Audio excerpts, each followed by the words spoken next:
Menyapa Anda kembali di program Bible Everyday. Hari ini saya mengajak Anda sama-sama belajar akan firman Tuhan. Kita sudah tiba di Markus pasal yang ke-6. Dan kita mau belajar sama-sama tentang Yesus mengutus ke-12 rasul. Yesus memberikan tugas kepada murid-muridnya. Untuk apa? Untuk pergi supaya mereka memberitakan Injil, supaya mereka menyembuhkan orang sakit, supaya mereka mengusir setan, supaya mereka memberitakan bahwa tahun rahmat Tuhan telah datang. Coba kita baca sama-sama di dalam ayat yang ke-7. Ia memanggil ke-12 murid itu dan mengutus mereka berdua-dua. Kenapa berdua-dua? Ini memiliki pemahaman seperti ini, supaya saling menjaga, supaya saling menolong, supaya saling melengkapi. Maka ini sangat aplikatif diterapkan dalam sebuah pelayanan. Kita tidak bisa one man show, kita tidak bisa sendirian. Kita mesti harus bersama menjadi bagian dalam satu tim pelayanan. Kenapa? Kita saling melengkapi, kita bekerja sama di dalam pelayanan, dan yang terpenting saling menjaga satu sama lain. Yang lemah ada yang menguatkan, kalau jatuh ada yang mengangkat, dan seterusnya.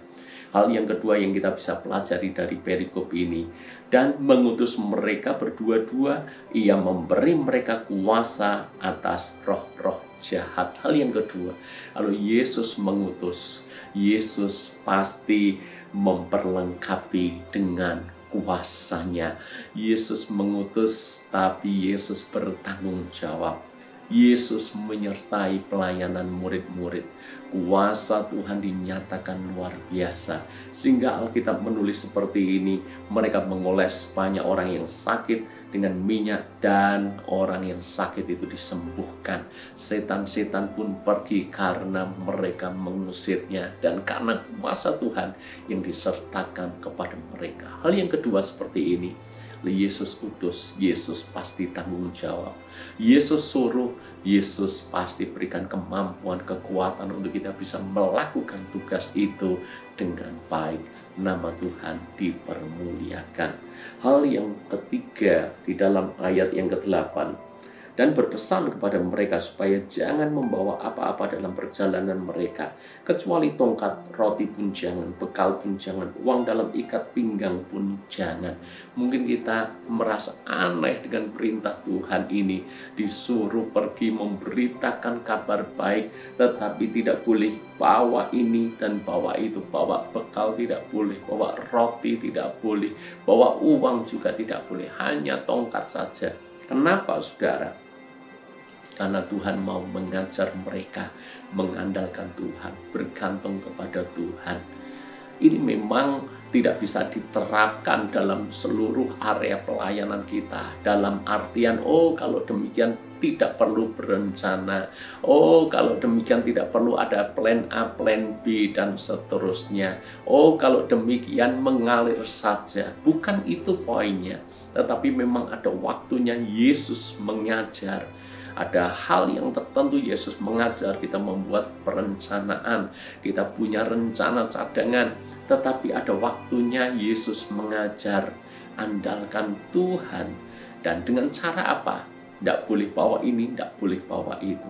Kalau punya roti, punya bekal, punya uang, mungkin ketergantungan mereka kepada Tuhan tidak sepenuhnya. Karena bergantung dengan apa yang ada di tangan murid-murid itu. Maka hal berikutnya atau hal yang ketiga yang kita bisa pelajari dalam pelayanan, andalkan Tuhan lebih daripada apapun. Andalkan Tuhan lebih daripada hikmat kita. Andalkan Tuhan lebih daripada jabatan kita. Andalkan Tuhan lebih daripada uang kita. Mungkin kita bisa mempersiapkan ini itu dengan baik karena kita punya uang. Tapi ada waktunya Tuhan mau lepaskan itu semuanya. Andalkan Tuhan saja. Dan kemudian yang keempat, apa yang kita bisa pelajari dari perikop ini? Katanya selanjutnya kepada mereka, kalau di suatu tempat kamu sudah diterima dalam suatu rumah, tinggallah di situ sampai kamu berangkat dari tempat itu. Dan kalau ada satu tempat yang tidak mau menerima kamu, dan kalau mereka tidak mau mendengarkan kamu, keluarlah dari situ dan kebaskanlah debu yang di kakimu sebagai peringatan bagi mereka. mereka pergi ke satu rumah, ke rumah berikutnya. Kalau ada yang menyambut mereka dengan baik, tinggallah di situ. Doakan dan berkati mereka.